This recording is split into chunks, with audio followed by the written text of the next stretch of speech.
What a frustrating series to witness, Mets fans. I'm not happy. I'm relatively pissed off, but I'm not at the point of absolutely wanting to scream my head off.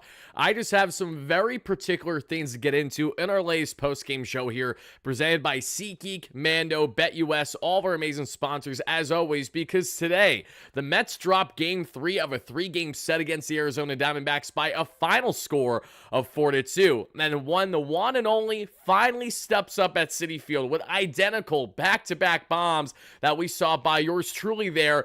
With going opposite field, it was still too little too late for this Mets offense that did not have anything else working.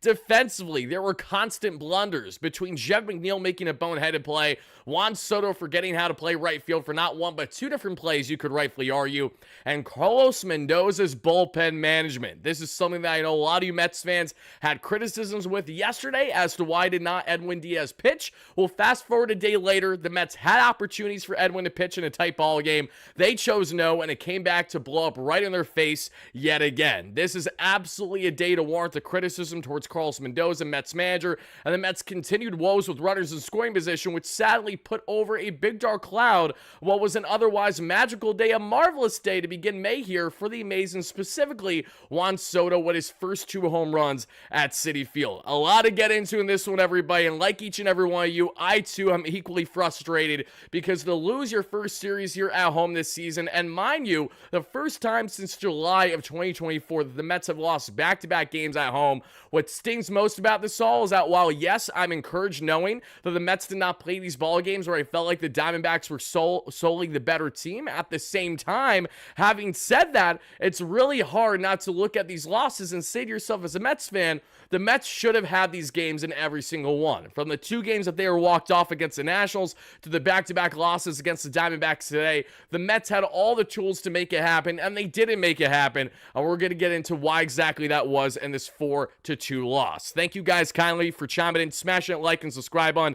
I greatly appreciate that. Of course, we have all the schmucks coming out of the woodwork saying that the Mets are cooked. Mac Day, I would say the same exact thing if I was a fair weather fan like yourself. Thankfully, I'm not. This is a 162. The Mets are 10 games above 500 at 21-11 or so on the year, and they have a lot more work to do, that we know, but there were obvious things that were exposed in today's game and this series entirely that we saw really reach its bad end with the Mets, because all month long, for the first month of the season, for the Amazings that we saw, specifically all the month of April, what did the Mets do so well? It was by consistently churning out victories, rallying back even after facing deficits by 1, 2, or even 3 runs, and coming all the way back, not only because of that never say die mentality, but that the Mets were getting enough done with their offense and a pitching staff that helped lead the way for them in the month of April. We saw the Mets have endless woes with runners in scoring position the first month of the season, but it wasn't getting exposed nearly as bad because the pitching was helping carry the weight. Now the Mets are without 2 key relievers in Danny Young, and to a higher degree AJ Minter in this bullpen that we broke down in a video that dropped in the AM, so check that out in case you guys haven't already in our latest Big Mets Update segment. Now we come to find out that we have to rely on guys like Chris Davinsky yesterday. Today it's Genesis Cabrera, and as well as Ty Adcock. When you're left wondering there, like each and every other Mets fan, why is Edwin Diaz not in this ball game when it's within reach and 1 run? They didn't do it yesterday. He was warming up today, but are we really that scared to play Edwin Diaz in non-save situations that unless we are in a save situation, we can't put him out there? What is Carlos Mendoza thinking? What is this offense's biggest issue with its lack of situational hitting? Because they are not hitting well whatsoever when we look top, bottom, 1 through 9 in the lineup.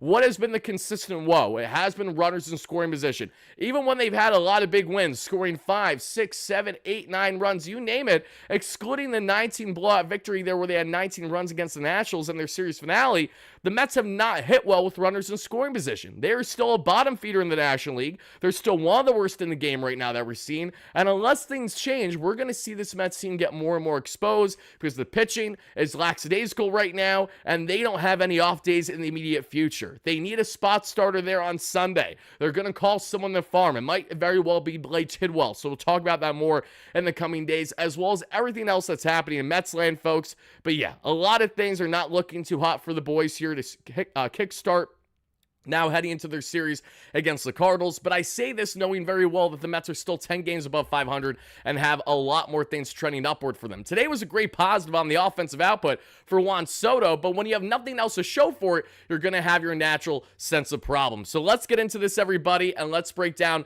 the lays here in Mets land with each and every one of you. I'm going to just minimize this real quick. I do see a donation, so let me get to that. Billy Dottie, thank you so much for the $5 haul. I really appreciate that. Billy says, what is Mendy doing? You and I both, Billy. You and I both. And is Vientos okay? Soto waking up is a very good sign. This is going to be an interesting month as the schedule gets tougher. It does get tougher. It gets harder before it gets easier for this Mets team. I also apologize, everybody, because I realize I'm running the highlights from yesterday's game and the show right now. Let me switch that so you guys can see Soto's home runs and all that fun stuff. My apologies. I was speed running this, as I always do, getting the show set up for you guys as fast as I possibly can for each and every one of you.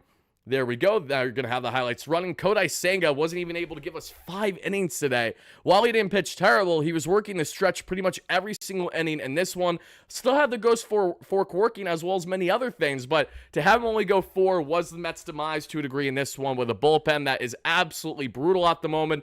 And now we see on the offensive end still not heading with runners in scoring position. Billy, thank you so much. We got Rebecca, great member. Happy to have you in here. We got JR, Juan Diaz, great member. Kat, how we doing? Great member going up the list. JJ from State Farm. Paul, how we doing? Juliet, great member. Thank you so much for the donation earlier in our video. I appreciate that. Kat, how you doing? Great member. Jason, AJ Vasquez, how we doing? Paul, Malone, showing guys, and I want to hear from you guys. This is not just a Mets post-game breakdown here. It's also a vent session. So if you're very frustrated, if you have a lot to get off your chest, especially after the Mets lost a series for the first time in a minute, please make sure to relay it. Now, the Mets over their past 2 series against the Nationals and the DBacks, 2 teams that they absolutely should have won these matchups with, they faltered in both. They split the 4-game set when they should have won at least 3 out of 4, and now they lose 2 out of 3 at home at Citi Field. What a strong Citi Field crowd. An absolute shame that they weren't able to pull it out for all the fans in attendance today and in previous days. Let's see here. Casey, how we doing? Yep, I know. 0 for 12 with runners in scoring position, and the series is not going to get the job done whatsoever. They were 0 for 10 yesterday. They were at least 0 for 2 yesterday, and they left north of 10 on base again today. That's a problem, everybody. And as I told each and every one of you, if you've been following the postgame content here on the platform, then you know very well that I've made it known that once the Mets start to get exposed with the runner in scoring position woes, because their pitching comes back down to reality, we'll have that discussion. We'll fast forward a month into the season, the first day in May, and we are now having that discussion, everybody. Thank you so much for the donation. Moonshadow says 162, 162, 162. Fair weather fans, calm down. Follow Wardy's lead. Thank you so much for the donation, Moonshadow. I appreciate that. Yeah, by no means do I think the sky is falling for the Mets by any stretch of the imagination, but there are rightful criticisms when we look at the Mets lineup today, as well as the piss-poor bullpen management by Carlos Mendoza. And the lone positive in this one has to be, without question, Juan Soto and what he was able to do. But I digress, everybody. Let's get into what transpired in this one, because there were a lot of bad fundies up until Juan Soto had his not 1 but 2 home runs on the day, and that is something that's notable, because if Juan Soto was a more capable outfielder there in right field, you have to wonder how this ball game would have went. It wasn't just like, oh, Soto was amazing. No, defensively, he wasn't a positive today. He was a net negative. Offensively, he was tremendous. So at minimum, he at least made things even killed, or at least had things looking better for him by the game's end with that second home run especially. But 21-11 is still a great start, JR, 1000%, and that's why the sky is not falling. We're just going to be rational, a little overreactive as Mets fans, as we always do, as I'm sure I'll get juiced up throughout this one, but just more frustrated than anything, knowing that the Mets really could have avoided this series loss. They just did 1 or 2 little things potentially differently, but again, I guess we'll never know. Juan Diaz, thank you so much for the $5 haul. I appreciate that. Some fans think this is MLB The Show and the Mets are supposed to win every game. Tough loss, but it's May. We are 21-11. Good to see Soto waking up. Absolutely, everybody. And let me just start off. Let's do our format of the show a bit differently today, because typically I go out of my way to break down the ball game inning by inning in its entirety. Then I go through individual player performances. I actually want to switch it up today and talk about a bit on the positive first in the case of Juan Soto, and then get into into all the negative, because there's a lot of negative in this one. But before we do that, everybody, I just, as always, have to give a quick shout out to our amazing sponsor here at SeatGeek. If you guys don't know, SeatGeek is our official ticketing sponsor throughout the entire season here on the platform. And what you guys need to do in order to get coverage on all your ticketing needs is to head over to SeatGeek down below in the description of the live show here and use our promo code WARDY10. It is hyperlinked, so if you click on it, it's going to be added to your SeatGeek app right away, and you'll get 10% off your next ticketing purchase for whatever you need on the SeatGeek front. And not only does SeatGeek have you covered over 7,000 active events to choose from, but they also have, everybody, the best and most unique rating scale system that you could possibly ask for. I actually just purchased a bunch of tickets today in the SeatGeek app that you guys can see there for the May 11th game, against that being in the Chicago Cubs. So I'm really looking forward to that. Going to be hitting that game with the family for Mother's Day, and I hope to see many of you Mets fans there. And as we take a look at their grading scale, everybody, what I love so much about SeatGeek is, again, there's such easy ability to find what are good tickets and what are bad tickets. Because as we take a look at tomorrow's game in St. Louis against the Cardinals, we can take a look right here, if you guys can take a look at that. It's on a grading scale out of 10. So you see $22 tickets right now at a 10 grade, and it's green. That means it's an amazing deal. It's a huge bang for your buck, and you should absolutely hammer it should you have interest. But if this is, say, in a grading scale of, say, 1 to 5, let me get focused here for a second. If it's, say, in a grading scale of 1 to 5 and it's in the red, then it's not a good bang for your buck. They're over expensive tickets, and you're probably better off getting tickets elsewhere still there in the SeatGeek app. So, folks, they have you covered for Mets tickets, anything on the ticketing front. Use our promo code WARDY10 by clicking that link down in the description. Again, thank you guys so much in advance for doing this. So shout out to SeatGeek, as always, for being an amazing sponsor here on the platform. But let's get right into this, and let's talk about the offensive takeaway. I'm going to take Vientos out of this because this was from yesterday's ball game, and I just didn't get a chance to switch it in time. So you're going to see it live updated right here, right now. But let's talk about what was a positive today, because while there weren't many, Juan Soto was certainly the lone positive. Finally, Juan Soto provided that for this Mets team. The only problem, Juan Soto did it in, of course, a game that's going to be completely forgotten about because of the fact that they lost here by a final score of 4-2. If the Mets won this ball game, the entire talk of the town for the next number of days would be Juan Soto breaking out to begin the month of May. And oh boy, do we have ourselves something cooking here for the Amazons. But no, instead, Soto has himself not one, but a 2 home run day, both opposite field, both absolutely torched, both no doubters whatsoever, full contact, especially when you're going to throw him middle. What do you expect to happen? Juan Soto finally lifting the baseball and spreading for all fields. This is very encouraging, and here's why, everybody. I know Soto has not been off to a great start. He only had just over 700 OPS in the month of May. Far and away the worst that you usually see from him in a month setting. But Soto, to begin this month, already now has 1 home run shy of what he had just over the past month entirely. So safe to say he's going to have a greater May than what we saw there in April. An average April is setting up a marvelous May, if you ask me, in the case of Juan Soto. And just look at the contact and the ability to spread for all fields. This is why the Mets signed this guy. This is why he's here long term. It's because Juan Soto can change the impact of a game in just a snap of a finger. And he was able to at least play his part to an extent today on the offensive end. But unfortunately, in the case of Juan Soto and the Mets, it still wasn't enough. They were trying to get the rally going, but every single time that Juan Soto would hit a home run, the Arizona Diamondbacks would follow up with a home run there right after. So I'm really not happy to see this. Obviously, it is very discouraging that the Mets were not able to get more going beyond Juan Soto's solo shots in this matchup. But again, if we're going to talk about a positive today, if we're going to talk about why exactly have things not been working well, we also have to talk about what is now working, and that's Juan Soto having far and away his best offensive day for the Mets this season. It's one thing to hit a home run. It's another to do it identically in back-to-back at-bats for him and look as strong as he did. Oh, guys, we also have some context in Kodai Senga, which makes sense as to why he wasn't necessarily his best today, working from the stretch consistently. Per Carlos Mendoza, everybody, Kodai Senga was recently sick with a virus that has been going around the Mets clubhouse. So he got a stomach bug more than likely, just like BrandonNYM did. So it makes more sense as to why Kodai wasn't able to have himself maybe a 5, 6, 7 inning outing the way that we were hoping heading into this matchup initially. But Juan Soto, everybody, I want to hear from you guys in the comments and in the live chat, as always, as well as the people down below on replay.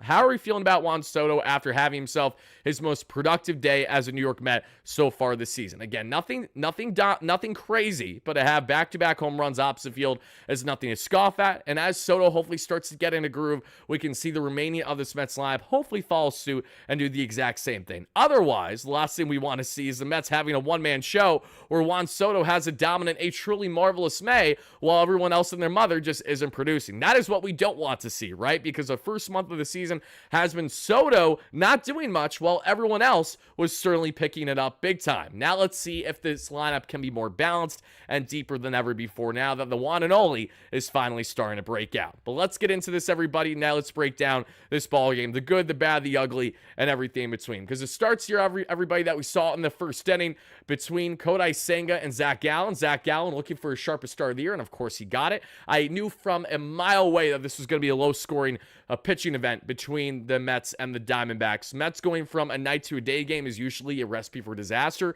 They're not known to have a lot of offensive output, and even though Starling Marte had a broken bat RBI single to walk it off against the Phillies the last time that they had a day game like this for a series finale at home, I was there in attendance for that game. That was electric. It doesn't change the fact that the Mets offense was still fickle for a good chunk of that ball game. They only scored a couple runs. Fast forward now to this game, and more of the same with the Mets' woes going from a night to a day game with their offense especially. And Corbin Carroll gets the party started right away with a single that we would see there to Brandon Nimmo and left. Then we would see Perdomo strike out swinging, so a nice early K there by Kodai Senga, and an even better throw out there on Corbin Carroll from Luis Torrens, who got the start over Alvarez today. Torrens looked great defensively. Unfortunately, we just didn't get more than what we got on the offensive end as he went 0 for 3 with a walk. But Torrens throws out the very fast, the very dominant, the fantastic five-tool talent in Corbin Carroll, and just like that, it's down to 2 outs, setting up Pavin Smith, who strikes out swinging. The ghost fork is working early that we would see with Kodai Senga, and in that specific at-bat there, he would get him to swing for that strike 3, everybody. So now, as we get on to the bottom of the first, and what we see there from the Mets offense was Francisco Lindor flies out, Juan Soto grounds out, and Pete Alonso with a 2-out single opposite field of Corbin Carroll. I love that. I love seeing Alonso spread for all fields. That's how we're going to get the best out of someone like him, and hopefully there's a continuation of that. Just unfortunately, we didn't get more than what we got in this one, everybody. And as we continue on from here, lost my voice with those 2 bombs. It was a loss, but the big guy showing signs of life, LFGM. I'm glad that you lost your voice to that. I'm going to be honest, when I saw the home runs happen with Soto, I was excited. I just got up and I yelled, "Finally!" That was literally my reaction. I got up, I stood up, and I was like saying in a louder voice than I am right now, "Finally!" And then that was about it. I was like, okay, great, but we got to win this ball game, right? These home runs are awesome, but I need the Mets to win, and they didn't win today. So that's why I'm more frustrated than I typically am here after a game like this. So Alonso with the 2-out single sets up Jesse Winker, and Jesse Winker strikes out on a called strike 3. Very frustrating there, right down the pipe. It got him looking. Jesse Winker strands a runner there in the first. Color me shocked. That's been a continuation that the Mets have done over their past couple of games now, leaving one, if not multiple guys on base, not driving them in there in the first inning. In the top of the second, we would see Kodai Senga have probably his cleanest inning of the day, you could rightfully argue, as he gets a ground out on Josh Naylor, he gets a fly out on Eugenio Suarez, and then strikes out Lourdes Gurriel swinging for strike 3.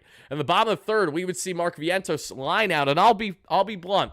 I love Vientos. I know that he's been trending upward with his power. We've seen that over the past 2 weeks.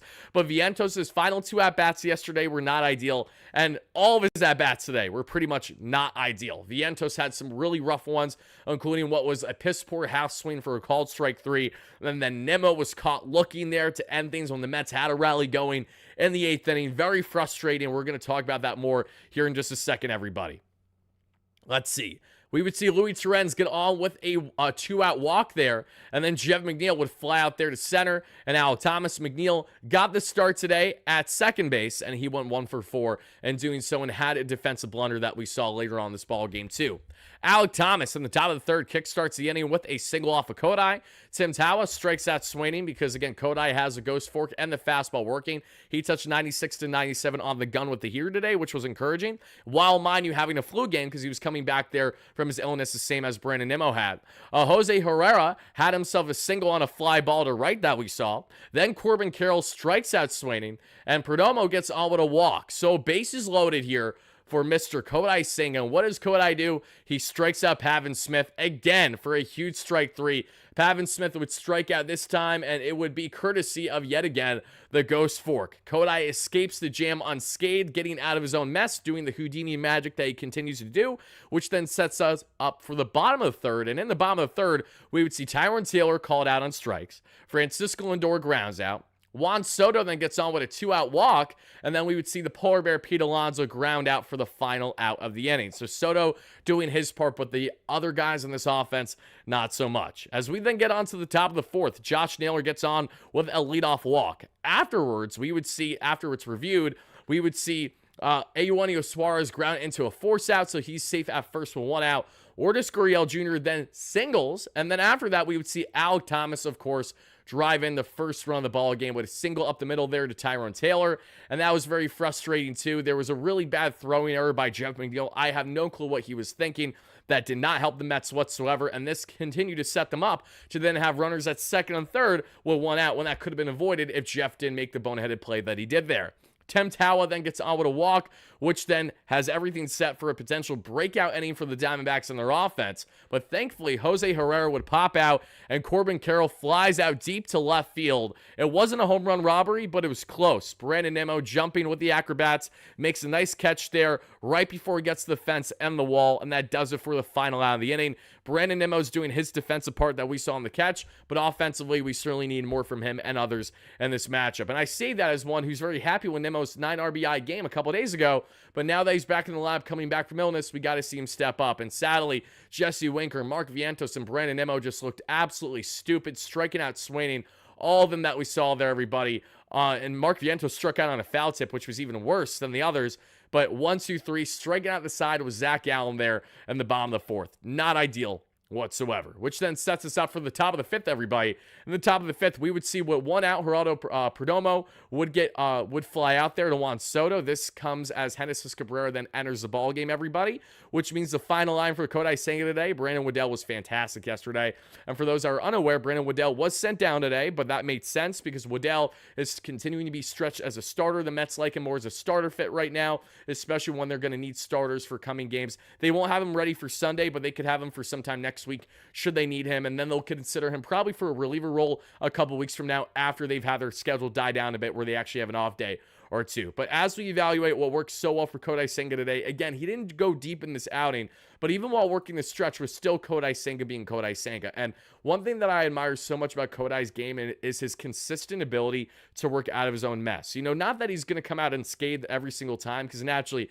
that's not going to happen every single start when you're constantly putting yourself under high pressure like that. But for Senga, who pretty much had his own flu game today, and to come out and give the Mets what was still a solid 4-inning, 87-pitch, 5-hit, 3-walk, 1 earned run, 6 strikeout outing, I'm going to give Kodai Senga, in my honest evaluation, he's going to get a solid 5.5 out of 10 today. Can't go higher because of the fact that, again, he only won 4 innings. It's really hard for me to give him much more than that when he's a starter expected to go 5, 6, 7. But bearing in mind the fact that he was coming off of an illness, just like Brandon Nimmo, that shares some important context with this. But I'm going 5.56 range there on Kodai Senga for my grade today. And he had the entire kitchen sink thrown out there with his arsenal that we saw between not just the Ghost Fork, but as well as the four-seam fastball, where he topped out actually 98 on the gun today. That's encouraging. Topped out 98 as he threw 32% of the time with the four-seam fastball and sat 94. The Ghost Fork at 24%, topped out 86 and sat right around 83. The cutter at 24%, topped out 93 and sat right around 90. The slider at 9%, topped out 85 and sat right around 84. The sinker at 8%, topped out 91 and sat right around 88. And the sweeper that he threw just a couple times, topped out 78 and sat right around there 77. Zach Flakerton says in the chat with the $2 holla, at what point do Chavez and Barnes hit the road? You know, that's a fair question, especially when you consider the piece that came out a couple weeks ago, which was Francisco Lindor telling Chavez he needs to do more, and Chavez taking that as good criticism and saying, you're right, I do need to do more, and I need to change my approach a bit as a hitting coach. And that goes back to last season, if I'm not mistaken. So in the case of the Mets offense, yes, I, like you, have my level of frustration with Barnes and Chavez with the continued woes that we had going back to last season with heading and runners in scoring position. Now, that doesn't go for every game last year. The Mets had a magical run there in the summer, and they did a great job on starting to hit with 2 outs and runners in scoring position. That was a big big thing in the right direction for them, excluding Alonso. But having said that, everybody, we'll talk more on the offense. We'll talk more about the blunders offensively and on the defensive end. But Kodai Singh, everybody, feel free to relay in the chat, in the comments down below, how you would grade his outing today on a scale of 1 to 10. Like I said, I'm going to give him a 5.5 between illness and only going 4 innings. Still allowing just 1 earned run, so he's now down to a 1.38 ERA on the season for the veteran right-hander. I know that Kodai is always going to be Kodai. It just would have been nice to see him go 5, 6, 7 innings today, but understand the context, it is what it is. Now, as we get back into this one, as we break down more of this ball game, a very frustrating ball game and series for this amazing Mets team. That's why our live active viewers right now are pretty much half of what we'd average after a game like this because of the fact that the boys lost their series. It's going to happen. There's a lack of interest, and I know that's always going to happen with games like this. Just is what it is, understandably so. Because like many of you, I too have a tendency where if I'm not covering the Mets, let's say pre-YouTuber Wardy, just me, Tyler, I would have probably turned everything off and just ignored the Mets until their next game. That's something that I did a lot, actually, when I'd be frustrated after series losses, for sure. Not, especially when I knew the context of how they lost, I was like, yeah, I just need to unplug for a day and then log back in. So, as we would see, everybody, Pavin Smith would get on with a 1-out walk as Hansis Cabrera comes in to make his Mets debut. Cabrera, that we talked about in our video that dropped in the AM today, was a southpaw option along with Anthony Gose. I knew that they would consider immediately with Danny Young and AJ Minter now injured, both looking like they're facing season-ending injuries now, which is very frustrating to say and see, and I wish them well nonetheless. Now Hansis Cabrera, who actually had eligibility to opt out of his contract today, was selected by the Mets the same day they could have opted out. So he gets his outing today, and he wasn't the sharpest. Let's see what happens with Hansis Cabrera. As we would see, Juan Soto kind of misplays the ball by Josh Naylor. I don't know why Soto was playing as shallow as he was there. Josh Naylor is a big bopper, and he absolutely ripped what was just shy of a home run. Hits the top of the wall as Tyrone Taylor's backing up Soto to try to make the play. Taylor can't make it. A little roughed up, but he's okay there after hitting the wall. Naylor has himself a double as it hits the wall and thankfully doesn't bounce out. It bounces back in, and that's his 9th double of the year there, and there's runners at second and third, less than 2 out for the Diamondbacks, and of course they score a run as Max Kranick comes in for Hansis Cabrera right away, as you don't want the soft-tossing lefty to face, even though he sits, low to mid-90s, you don't want him to face Eugenio Suarez there. They bring in Max Kranick, trying to clean things up, and Kranick allows a sac fly to happen as Suarez has a lot of power, hits one to center, that drives in the second run of the ball game, and it's 2-0 Diamondbacks with their lead. From there, we would see Lourdes Gurriel ground out everybody, and that would do it for the inning. So Max Kranick allows a run that is not charged to him, but goes to Hansis Cabrera, and the Mets are down by 2 as we then head to the bottom of the 5th. And then in the bottom of the 5th, the Mets go down in order because, of course, they do. Very frustrating. Torrens grounds out, McNeil strikes out, and Tyrone Taylor lines out for a 1-2-3. That then sets up the top of the 6th, where we would see Max Kranick work a scroll inning of work there, ground out on Alek Thomas, a fly out on Tim Tawa, and a pop out on Jose Herrera, and that does it for the top of the 6th. In the bottom of the 6th, everybody, we would see Francisco Lindor strike out swinging there, right back to the catcher. Would have loved to see Lindor have a better at-bat there because he did not have a good one whatsoever. He's swinging out of the zone, would have been ball 4, and then he strikes out swinging entirely. Not a good day at the plate for Lindor. Not something that I've said a lot this season either, really, since the first week or 2 of the year, which is encouraging, but still not happy to see today.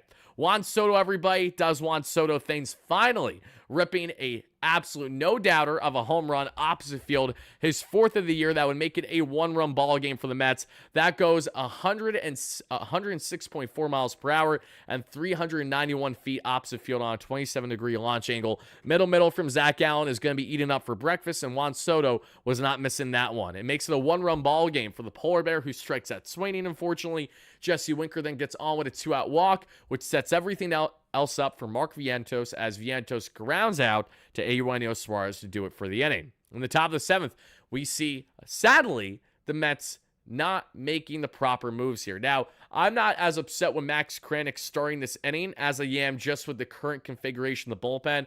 With Danny Young and AJ Minter out with injury right now, the Mets clearly have liability in their bullpen with guys either overworked, guys that aren't being worked enough, and we're going to get into the Edwin Diaz debate just in a second here, as well as guys that shouldn't be in this bullpen have to be in this bullpen right now because we need immediate innings eaten. Either way, Max Kranick, after getting a key strikeout on Corbin Carroll, gives up an absolute tank to Geraldo Perdomo. That is his 5th home run of the year. That makes it 3-1 Diamondbacks. So right after the Mets make it a one-run ball game, they lose another run as insurance is added for the Diamondbacks. Pavin Smith strikes out again in this ball game. Josh Naylor grounds out, and that does it. Max Kranick, everybody, gives the Mets a total that we would see today of 2.2 innings of work, allows just the home run, no walks, and 2 strikeouts at 2.66 ERA. But unfortunately for Kranick, the reason why that home run became apparent is because he not only gave Perdomo a pitch to hit, but he gave him a middle slider, Hun, right down the pipe on 90 miles per hour. Batting practice for anyone that's going to be able to drive a baseball out of there, and Perdomo was able to do exactly that. Going down here, everybody, we continue on to the bottom of the 7th, where the Mets go down in order. Brandon Nimmo lines out, and what was a lackadaisical at bat, not encouraged to see that. Terren struck out swinging, and then we see, I apologize, they didn't go down in order because McNeil did have himself his 2-out single for his one hit of the game, but that meant nothing as Tyrone Taylor sadly struck out right thereafter, and that did it for the 7th. As we got to the 8th inning, here comes Reed Garrett, everybody, and like each and every one of you, I too am saying to myself, why? Apologies, folks. Allergy season kicking my butt right now with the sneezing and the runny nose. Reed Garrett comes in this ball game as the Mets are down by 2 runs. Someone please enlighten me why Reed Garrett wasn't in this ball game yesterday when the Mets were losing by a run.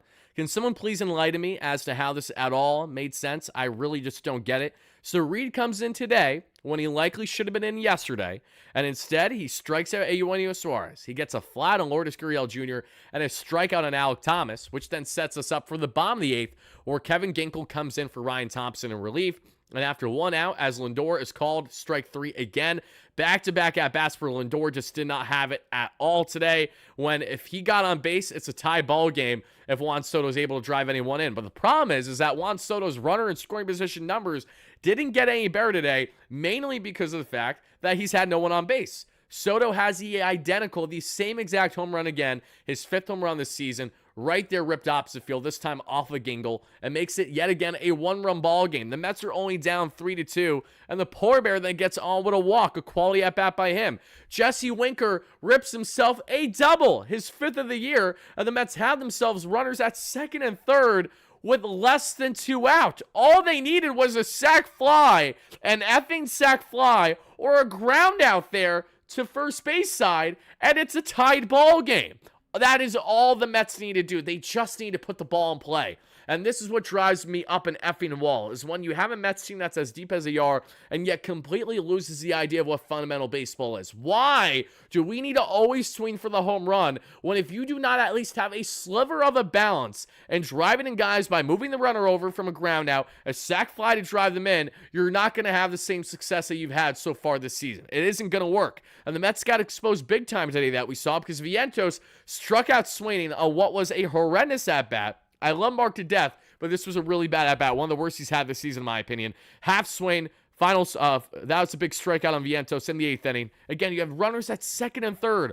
All you need is to just try to produce there with a sac fly or a ground out. We're not asking for much, but apparently that was too much to ask as a Mets fan. GoodTube says, I'm watching you on the trade ride home. I'm glad that you're watching me, my man. I'm sorry that you were in attendance for today's loss, but at the same time, I'm happy that you were able to witness the victory, not the victory, but the home runs by Soto the way that you did. So, there were positives today, just not nearly enough of them to warrant going out your way to the ballpark, maybe you could argue, depending on how much one was infatuated with Juan Soto's home runs today versus losing their first series at home this year. Teasing everyone and leaving everyone and their mom on base. 100%. 100%. This is a very, very stereotypical Mets loss and how they lost in the fashion that they did. Because then Brandon Nimmo, working a quality at-bat, gets to a full count. And what does Brandon need? Either to get his ass on first with a walk or to drive in a run. And what does Brandon Nimmo do? He strikes out on a fastball right down the pipe. Right down the pipe. Like, what are we doing here? I know he was clearly looking for a slider, some type of breaking ball, but just breaking down the at-bat. First pitch is a called strike that we would see top of the zone, in on Nimmo. Okay. Second is a ball that we see nowhere close. Third is a ball in the dirt there on the slider. The 4th pitch is a ball. It's a 3-1 count for Brandon Nimmo. Then he gets a four-seam fastball up and in. Borderline strike that if you took, might have been ball 4. Might have been. Not going to guarantee it, but it could have been. Runs in on him, sets it up for full count. Then it's a called strike 3 on the sinker. Right down the dick. It's middle, right above the knees. What are we doing here? And where was Acuna? Acuna was off the bench today because we decided not to have Luis Angel Acuna in the lineup today. And I definitely think there's a coincidence between the Mets not hitting at all today and Luis Angel Acuna not being in the lineup. Because now I understand Acuna is not going to hit every single game, but Acuna brings defensive elements that are better than McNeil at second base. He brings speed on the base pass, which is better than any other player by far in the Mets roster right now, with the exception of Siri and his injury. Acuna, I 100% agree. You could have made the argument should have been in today's lineup because he makes a difference every single time. And I hope that today's loss was a nice reality check for Carlos Mendoza to say to himself, you know what? We should have Acuna in there every single game until there's valid reason not to do so. I understand the Mets play a lot of games and you have to give guys off days, but at the same time, average MLB players are expected to handle the majority, if not the entirety, of the 162 for a reason. Acuna is 22, 23 years of age, but he can handle playing a month straight without really breaking his sweat too much. Why?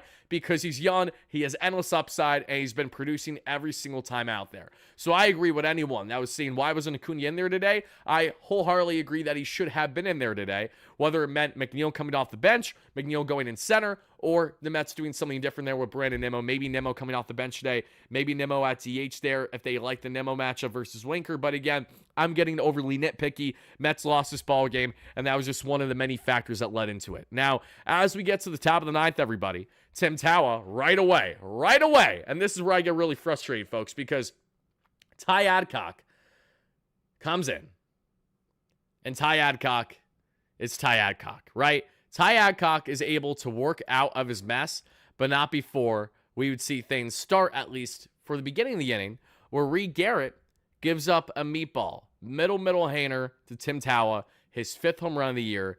And my biggest issue entering this 9th inning is the fact that Edwin Diaz was warmed up.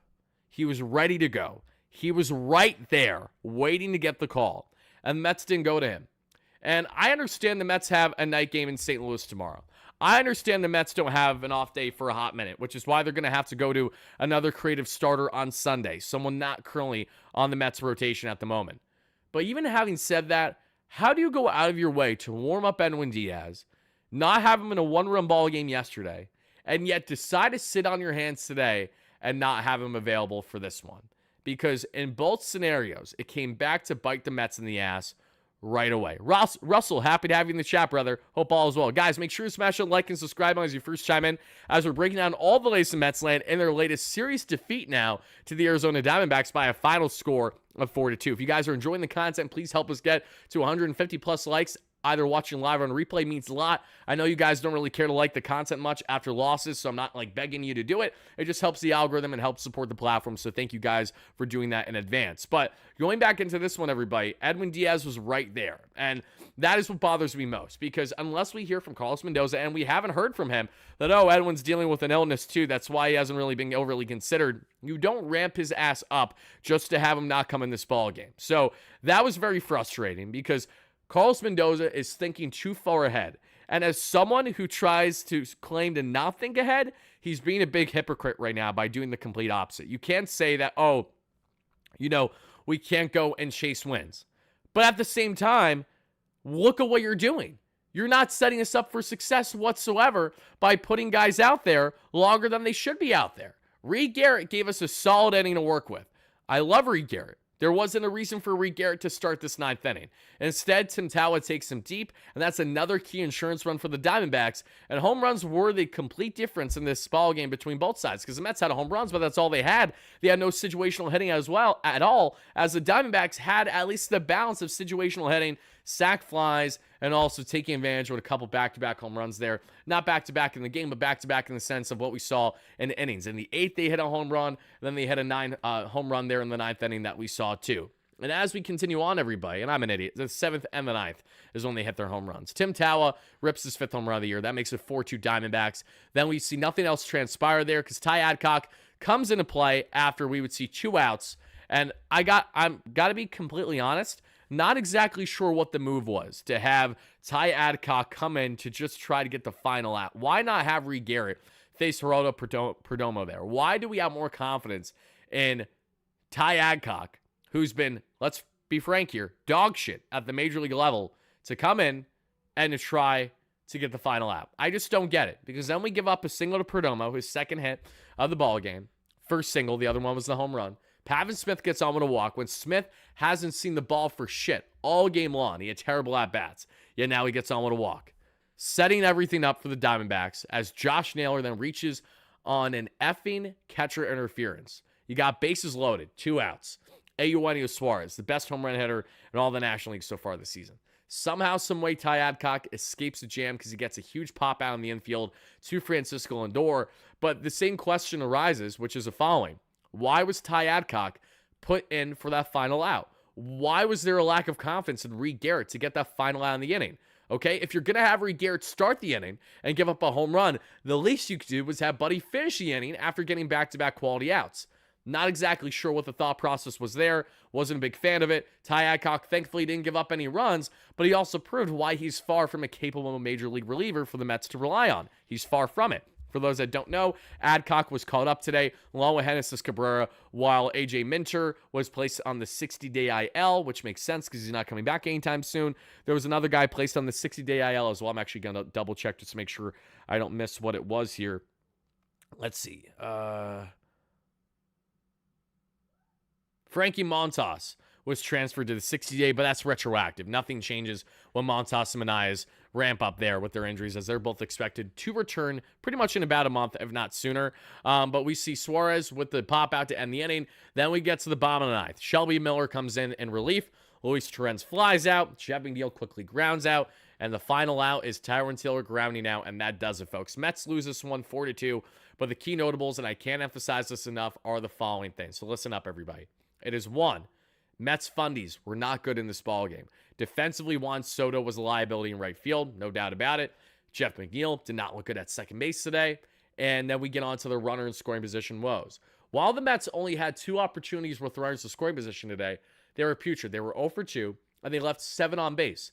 Mind you, the Mets were 0 for 10 with runners in scoring position yesterday and left over 10 on base. I think they left 13 on base total. So this is a continuation of what we saw yesterday. It's a continuation of what we saw plenty so far this year. And the Mets just have not clutched up consistently enough outside of individual player performances like Pete Alonso and his red-hot start the first couple weeks of the season especially, and Francisco Lindor among others. With the exception of them, the Mets have really labored there in that statistic. And that's something that we're going to be focusing heavily on now going forward, because the Mets are not hitting with runners in scoring position, and then you add in the fact that they don't have the same pitching staff health-wise or consistency-wise, this is going to come back to bite them big time. We can't expect them to be the best forever. Something's going to rear its head at some point, and we're now starting to see that. And without having immediate off days in the near future, the Mets really have to go out and try to take advantage. And Chris, I don't think I'm being too harsh either. Like, everybody watching this live on a replay, please let me know. Am I being too hard on the team right now? I think I'm being pretty rational while being constructive with my criticism, knowing what didn't work today, what didn't work in the series, what hasn't worked for a number of weeks but just hasn't been exposed is now being exposed because the Mets don't have the same reliability in their bullpen, nor did they have Carlos Mendoza make the proper bullpen decisions. And I understand it's a lot to work with a bullpen every day in a 162. You're not going to be right every time. And this is a results-oriented business, meaning that if the bullpen did not give up the solo shots that they did to Perdomo as well as Tawa in this ballgame, we're not talking about Carlos Mendoza's lack of bullpen management, because we'll say, oh, he's a genius. Kept the guys in and they were nails. This is where Carlos Mendoza is always going to be damned if he does and damned if he doesn't, right? Because it's a really tough fine line to find yourself on. But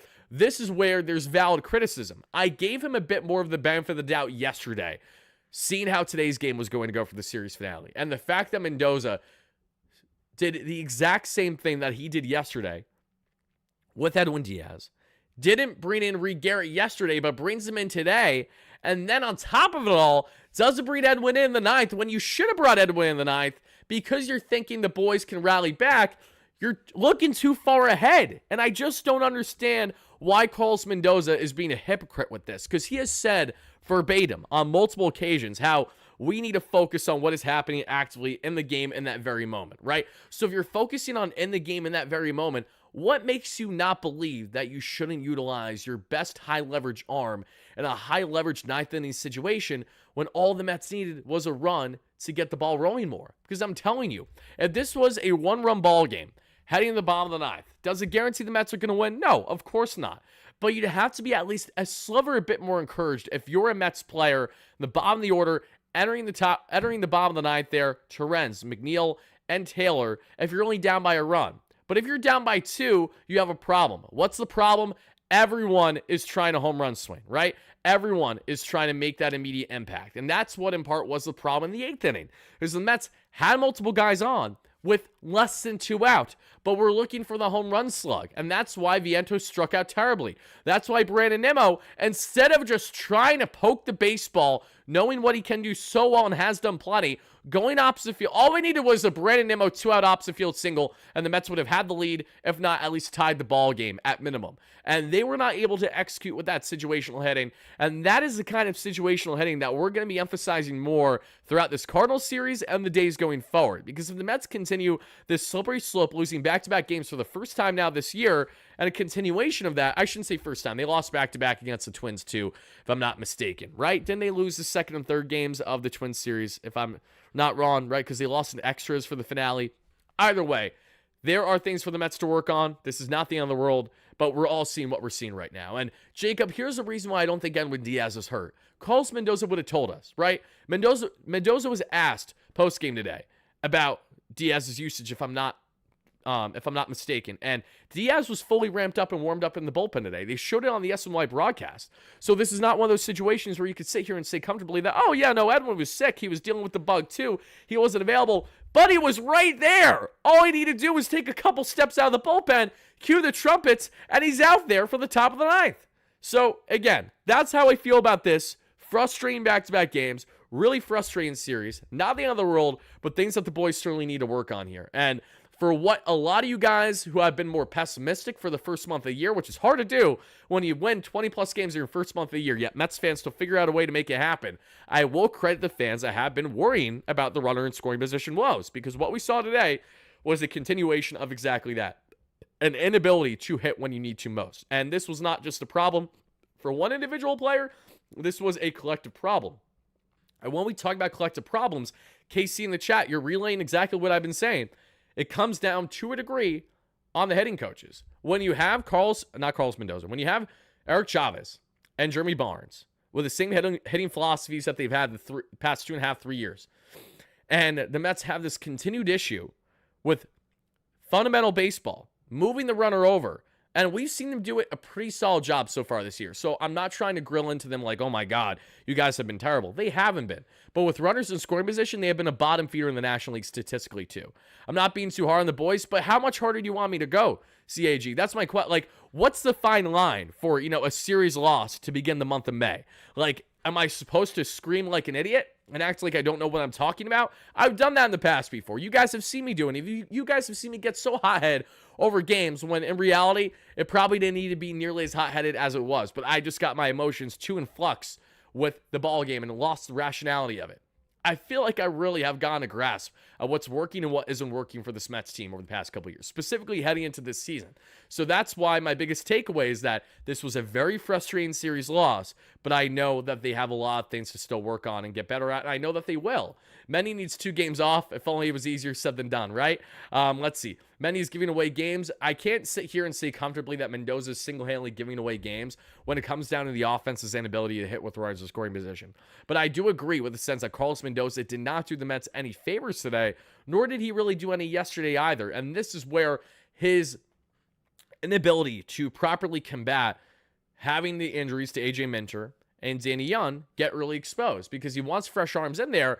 But just because we want fresh arms in there doesn't necessarily mean they need to be thrown in there in the most immediate situation they could possibly be in. Because Jesus Cabrera, again, didn't look good today, which is unfortunate, but he didn't, and I'll call it how it is. The same way that Ty Adcock worked some Houdini magic to work out of a bases-loaded jam that he started himself, all while needing just 1 out.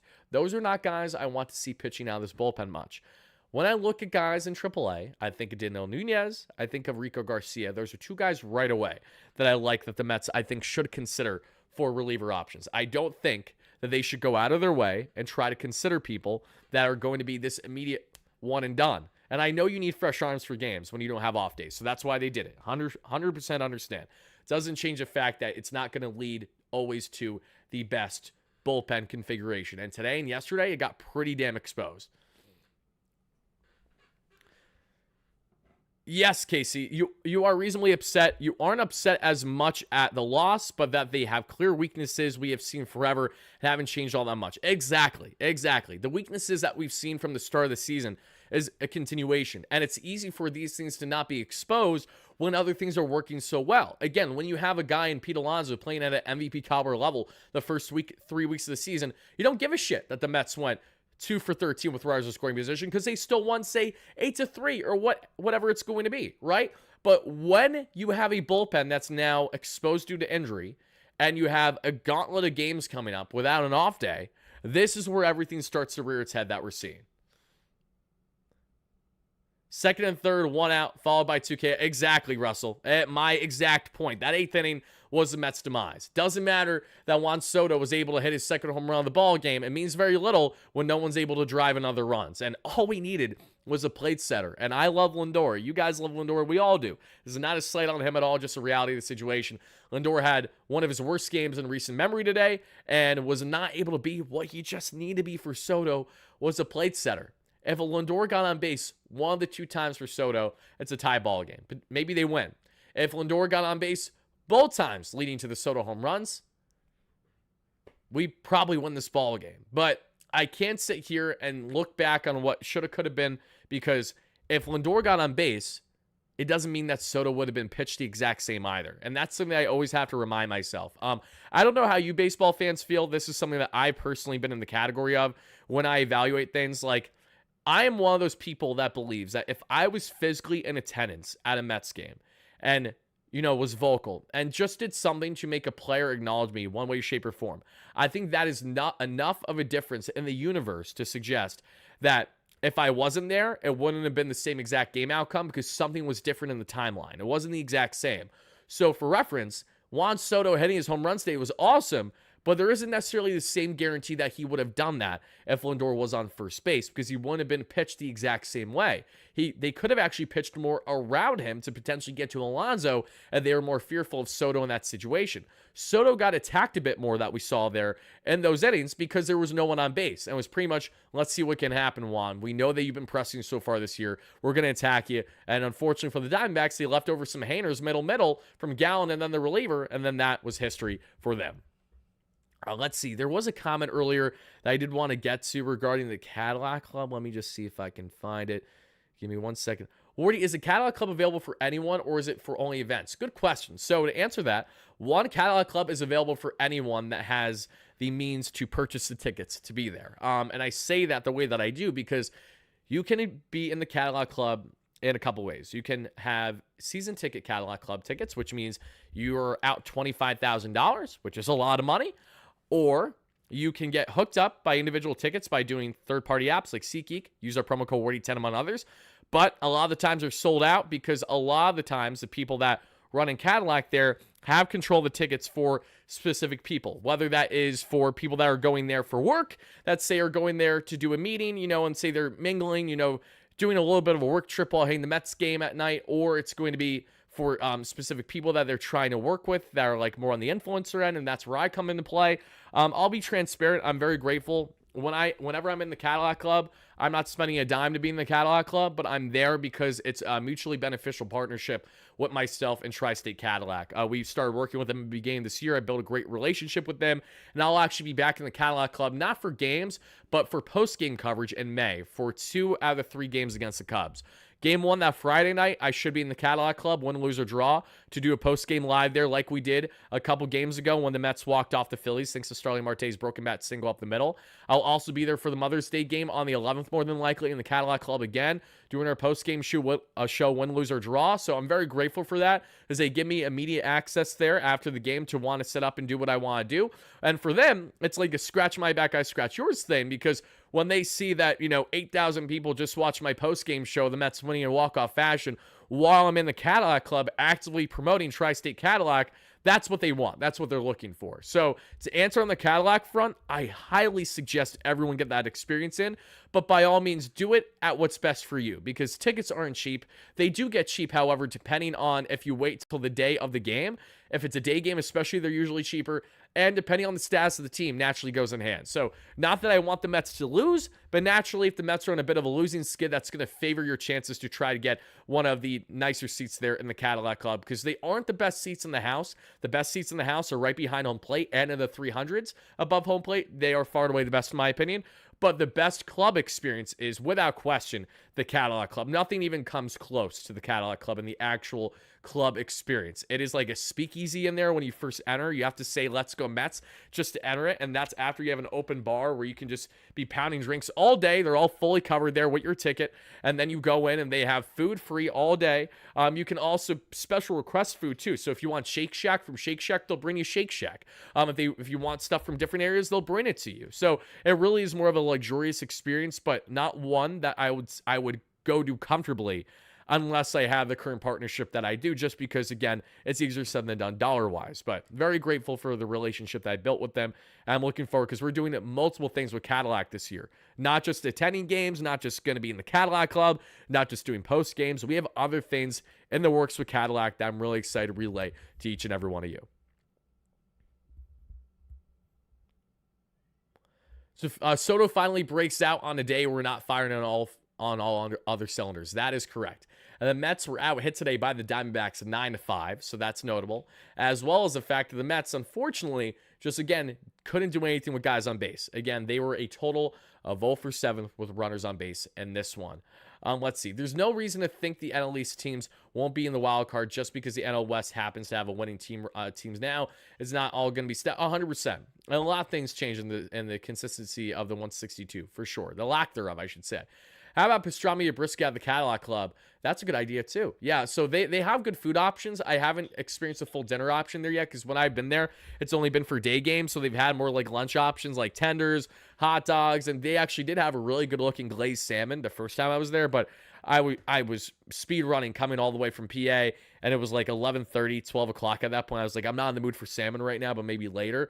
They definitely have options for sure. But the thing that I like the most about the Cadillac Club is not just the in-game experience where Juan Soto's right there, and you could be sitting right there heckling him, talking to him all game, and he'll interact with you. He looked at us and interacted with the entire Cadillac section plenty throughout the ballgame. Whoever's in right field, you're destined to interact with. And that's a really cool thing about it. Home runs that are hit will go right above your head, and you might be able to wall climb and grab them from the netting in the Cadillac Club like people did when I was there last time. And on top of it all, you get TVs right next to you in the Cadillac Club that are synced faster than the typical SNY broadcast. So that way you don't have the best vantage point of the game from your seats in right field. So at least you can peek to see, okay, where exactly was that pitch location? In case you're wondering what a strike 3 call was it valid or not? Those kind of things. So just a very luxurious experience that I certainly enjoy as someone that's been in pretty much every club now at Citi Field. Been in Clover Club, been in Piazza Turn Heineken Club, been in the Hudson Club. I've been in every club out there, and right now Cadillac is the best in my opinion.